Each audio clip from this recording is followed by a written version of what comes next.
सावन के महीने में श्रद्धालुओं के लिए अच्छी खबर है।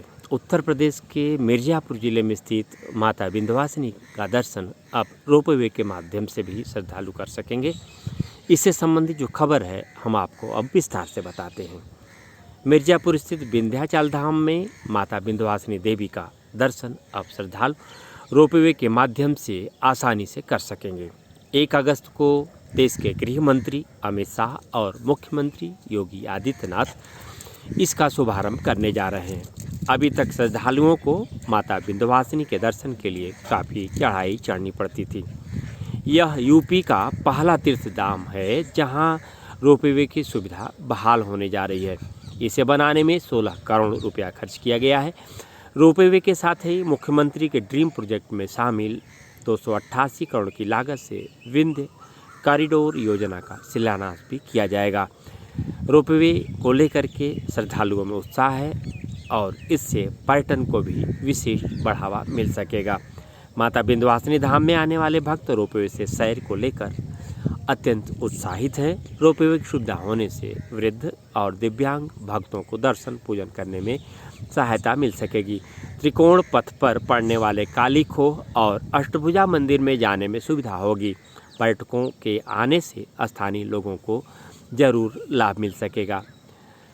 मंदिर की संकरी गलियों के बजाय 35 फीट चौड़ा मार्ग मिलेगा। मंदिर का परिक्रमा करने के लिए भी 50 फीट चौड़ा जगह तीर्थयात्रियों को उपलब्ध हो सकेगी। मंदिर व्यवस्था सुदृढ़ होने से भक्तों को सुविधा मिलने से पर्यटन के लिहाज से भी यह एक उत्तम कार्य है।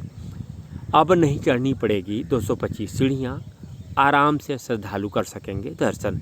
भगवान श्री कृष्ण की बहन योगमाया माता अष्टभुजा विंध्य पर्वत पर विराजमान है, जिसका वर्णन मार्कंडेय पुराण में लिखा है कि नंदगोप गृहे जाता यशोदा गर्भ संभवा ततत्सो नास्यामी विंध्याचल निवासिनी।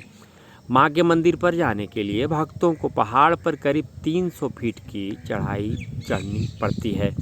इसके लिए करीब 225 सीढ़ी माँ काली खोह से बना है जो गेरुआ तालाब पहुँचता है। दूसरा सीढ़ी वाला मार्ग अष्टभुजा माता के मंदिर के नीचे से प्रारंभ होती है। करीब 250 सीढ़ी चढ़ना पड़ता है। तीसरा मार्ग सड़क मार्ग से पहाड़ पर जाने के बाद मंदिर की करीब 100 सीढ़ी उतरना पड़ता है। माँ के मंदिर पर जाने के लिए भक्तों को पहाड़ पर करीब 300 फीट की चढ़ाई चढ़नी पड़ती है।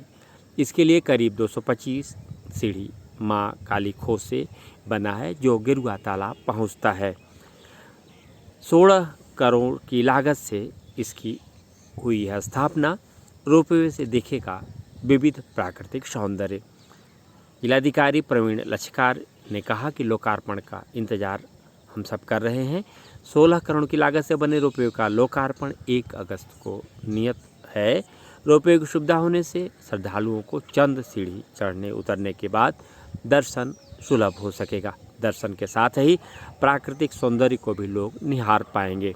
एक तरफ पहाड़ तो दूसरी तरफ माँ गंगा की निर्मल धारा दिखाई पड़ती है।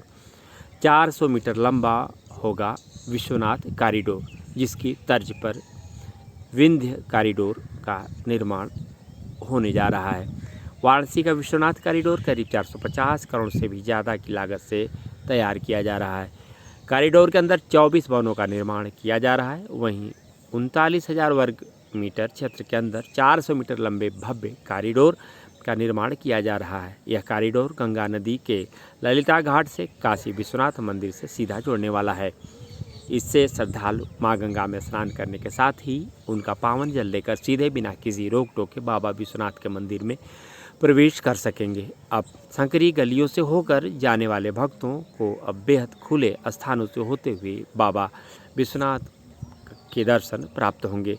यहाँ पर सैलानियों को भी तमाम तरह की सुविधाएं मुहैया कराई जाएंगी।